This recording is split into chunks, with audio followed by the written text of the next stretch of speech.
Hi! Hello, good morning mga kasari-sari on the spot niyo. Today is Sunday. Ayan, meron po akong pasok. Tomorrow ay day off po syempre. Pero nung nakaraang pong linggo hindi ako nagpag-vlog dahil alam niyo naman yung mga situation sa amin dito. Ayan, kung kumustahin niyo po ako ay ito sa awa ng Diyos ay ito pa rin. So, ayan. Palagi lang po tayong nagdarasal para sa ating kaligtasan sa araw-araw sa bawat segundo ng ating buhay. So ayan, kumusta po ang inyong Holy Week? Today is linggo ng pagkabuhay. Ayan, kaya ito tayo at buhay na buhay. Ayan. So kami naman po ay na-duty pa rin sa aming work pero syempre nag-iingat. Ayan. So ayan, salamat po sa Diyos at sana ay matapos na itong mga aming pinagdadaanan na to. So ayan, at ako po ngayon ay magluluto ng papaya po ito, binalatan ko na. Gagawin ko po siyang escabeching Tagalog. Ayan. At ako ay meron ditong hipon. Ayan. Ito po ang ihahalo ko. Igigisa ko lang siya ng may parang adobo o tawag sa amin sa Quezon is escabeche. Pero wala naman akong luyang dilaw, so lalagyan ko na lang siya ng toyo. Kaya toyo at suka. So ayan, at gagadgadin ko lang po itong papaya. Ayan. At kumusta po kayo netizen sa mga bakasyonista dyan? Ayan. Sana nag-enjoy kayo. Yung family ko ay umuwi ng Quezon at sila ay na bisita sa aking kapatid doon sa isla. So, enjoy naman sila kahit na mainit, mahirap, mahal ang mga gasolina. Ang halaga nagkita-kita sila. At salamat din sa Diyos at nakabalik ng aking kapatid na si Gary doon sa Pilipinas. Ayan. Dahil yun po ay isang seaman. Ayan, nakabalik siya sa kanyang family ng okay. So, nagpapasalamat po tayo sa mga gano'n na nangyayari. Ayan. So, sana lahat naman po tayo ay apektado, hindi lang kami dito. So, ayan. At gagadgadin ko lang po yung ating mahiwagang papaya. So, ang pagagadgad ko po ay sinaunang style.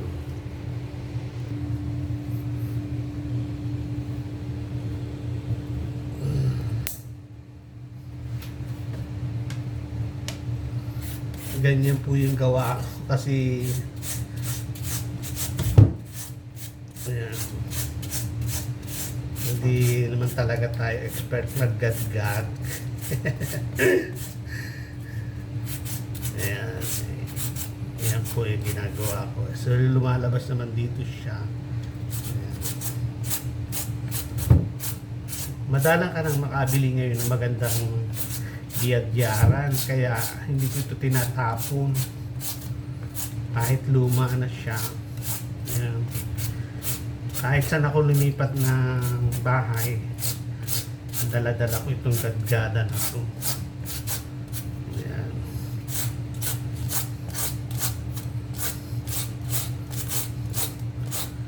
So ayan, update ko kayo mamaya mga kasari-sari. Ayan, konti na lang po itong ginagadgad ko at matatapos na.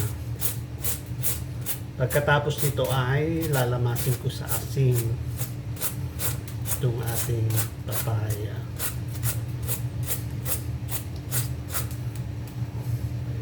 Ayan, kailangan talaga pag magluluto, paghirapan mo rin para masustuhan mo yung ayan. Hindi ko na po masyadong nasaid kasi masakit sa kamay.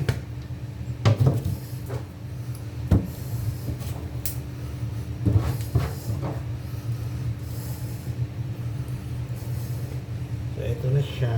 Tcharan! Nagadgad na natin ang ating papaya. So ayan. At tapos na natin gadgadin ang ating papaya. Atin na lang siyang lalamasin sa asin. Nilagyan ko po siya ng asin. Yan, asin. Yung ating ginadgad at atin siyang lalamasin. Lamas-lamas lang po siya. Ngayon, babanlawan natin siya pagka lumabas na yung mga katas.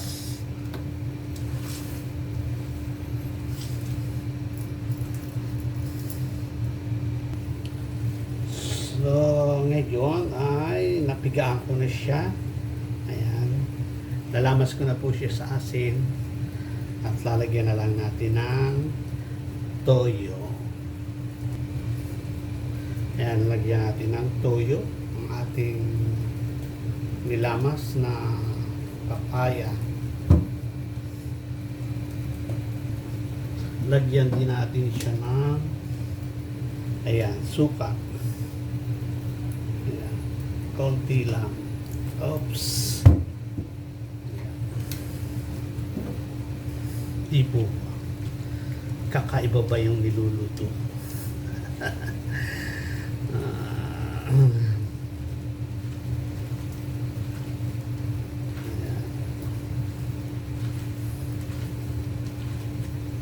Ayan. So, na-mix ko na po siya. Na-mix ko na. Ito na yung ating escabeche papaya. Lulutuin. Igigisa natin mamaya yan sa sibuyas, bawang at luya. So, ngayon maggagadgad ako ng luya, bawang at saka sibuyas. Ayan. Gagadgadin ko lang po yung luya.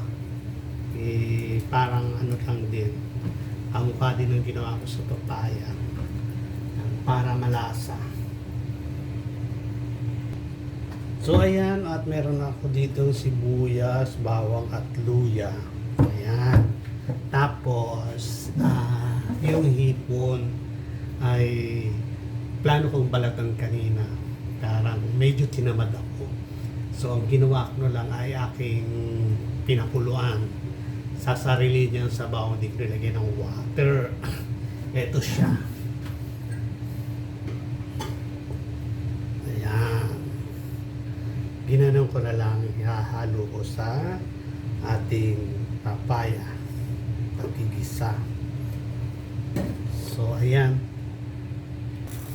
So, ayan, magluluto na po tayo mga kasari-sari ng spaghetti. Siyempre, meron na akong dyan pinakulong, mantika, kawali. Natin ng konti. Unahin natin ang garlic. Ating garlic.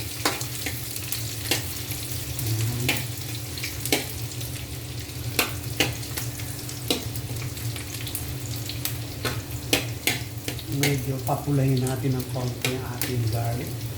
Spread natin ang sibuyas. Ayan.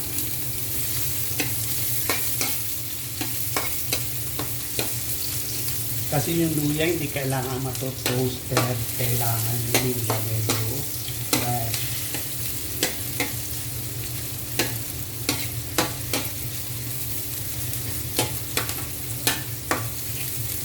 Lagyan pa rin natin siya ng kaunting black pepper powder. Tansyahan lang po yun. Kaunti.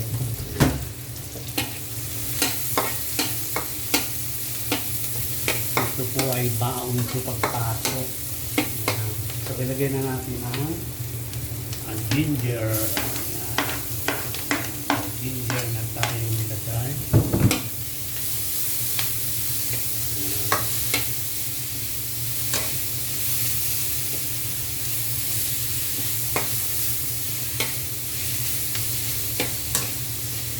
Tapos, ilagay na natin ang ating marinade na papaya.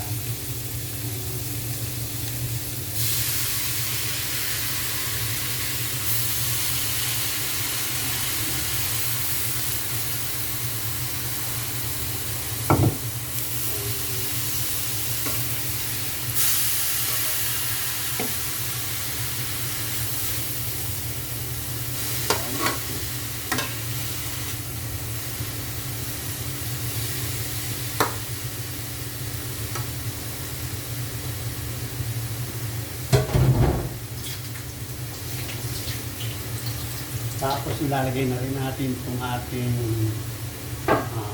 hipon.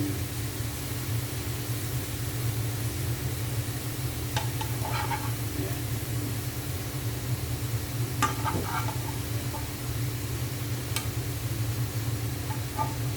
Medyo na toasted yung hipon natin, pero okay lang yan para natanggal yung pinaka mga marami niyang taba.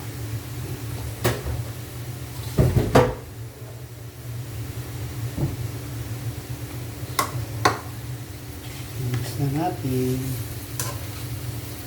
para magkaroon ng lasa sa ating gulay. Yan. Kasi ang hipon, lalo pag hindi sariwa, pag hindi fresh na fresh, ay ano siya, yung nagbabubbles, ay ayoko yung kalagay sa ano. So, tanong na natin, nakakasari-sari ating i-cover. Guys, tingnan natin yung ating niluluto, kung okay na ba siya. Oh. So, haluin natin. Ayan siya.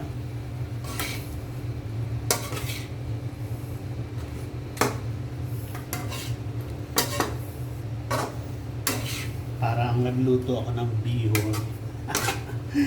Pero ano po yan, gulay. Hindi ko siya nilagyan ng sili kasi mag-aalanganin siya. So, pa natin ulit. Cover natin ulit. Mga ilang minuto pa siya. Guys, mag-experiment ako. Lagyan ko ng konting oyster sauce.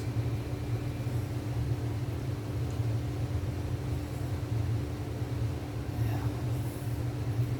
Nilagyan ko lang siya ng konti. Experiment ba?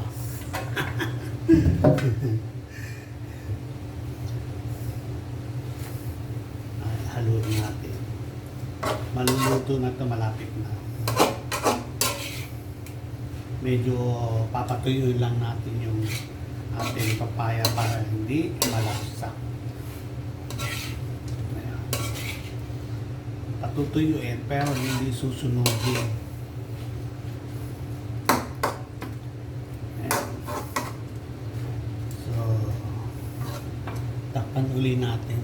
Ayan, tingnan na natin. Baka masunog na ito. Ayan. At luto na ang ating is. Ayan, at tutong na nga siya. So, okay na ito. Patayin na natin ang apoy. Tuyo na ang ating papaya. Hindi na siya tanda na luto na ang ating papaya is the veggie. Ay kakain na ng almusal. So ayan, at luto na ang ating escabeche papaya with hipon. Tayo ay mag-breakfast na. Ayan, kain po tayo.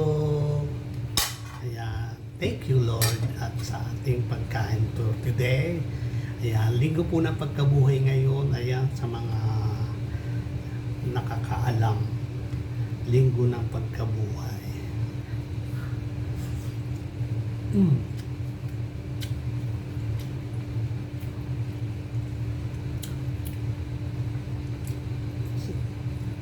I-try nyo rin po siya sa mga ano siya, yung gusto lang i-try. Masarap po siya. Tapos kain tayo ng pinagbabawal sa akin.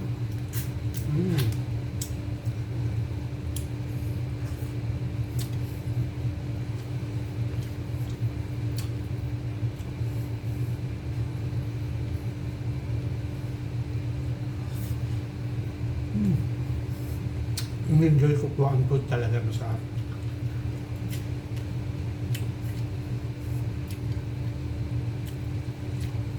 Ayun. Ito po ay kadalasan niluluto namin sa Quezon, pero hindi po ganito yung pagkakaluto. May luyang dilaw. nagamitan namin ng luyang dilaw. Pero dito, sa panahon ngayon, wala kami bibili ng luyang dilaw.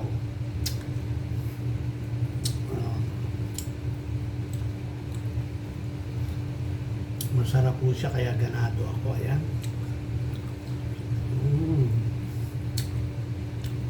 Yung anghang na luyang napapasarap.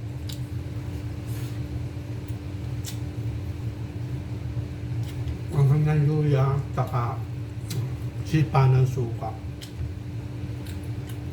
Ayan. So, enjoy ko po ang food. Sana ay ganyan naman ako yung mag-breakfast ako pero rice. Kasi kailangan ng katawan ko. Kasi pag nagtrabaho ka na, ayan, kailangan malakas. Kailangan po talaga tayo mayroong almusal. Hanggang dito na lang po yung aking vlog. At see you sa next week again. Sana po ay tuloy-tuloy na itong katahimikan na to. Bye-bye! So ayan, natapos na po ako mag-breakfast. At ako magpapahinga muna bago ako maligo.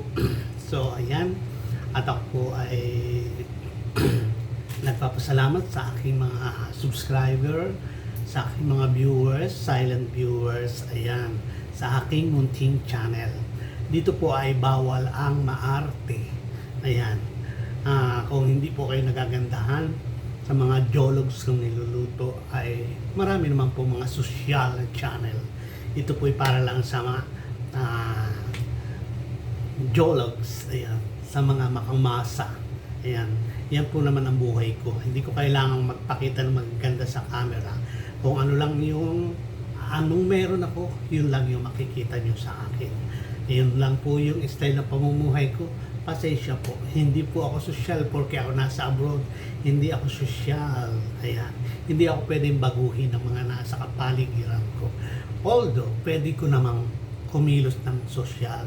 Pero hindi po ako yung pag ganun. Ako po to eh. Hindi ko kailangan baguhin ang sarili ko. So, sa mga tunay na mga social, ay nakaka-appreciate po ng mga ganitong bagay. Iba po yung maarte kaysa social. Yun ang tatandaan natin. Meron kasing maarte, masabi lang na siya ay social. Pero may tunay pong tao na social. Yan po yung mga tao na pinanganak na mayroong sinasabi natin genuine na pag-uugali. Yan po yun. Genuine na pag-uugali. Hindi yung alam niyo, yung parang sa picture, AI ka na lang. So, ayan. Kagaya rin ng pagmumukha na to. Ayan. Yan po ay totoo. Ay, kahit kulubot ka niyan, ito ako eh. Ayan. So, ayan mga kasari-sari on this pagtakpat. Sana ngayong linggo ng pagkabuhay ay marami tayong mga na-realize sa ating buhay. Ayan. Kagaya ko rin po. Marami akong napagninilay-nilay. Ayan, malalim na Tagalog po yan. So, ang pagninilay-nilay ay mga pagmumuni-muni, yung mga iniisip natin, gano'n. So, ayan. Hanggang dito na lang po ang aking video. At see you on my next vlog. Ayan. At kung hindi man po ako mapag-vlog, ay siguro alam naman yung sitwasyon ngayon. Medyo magulo-gulo. Ayan, medyo hirap tayo sa internet. Ayan. So, ayan. Maraming salamat. See you on my next vlog. Ayan. Sana po huwag kayo magsawa sa mga hindi pa po nakapag-subscribe na mga hindi maarte. Ayan. Welcome po sa aking small channel. Salamat po. Bye-bye.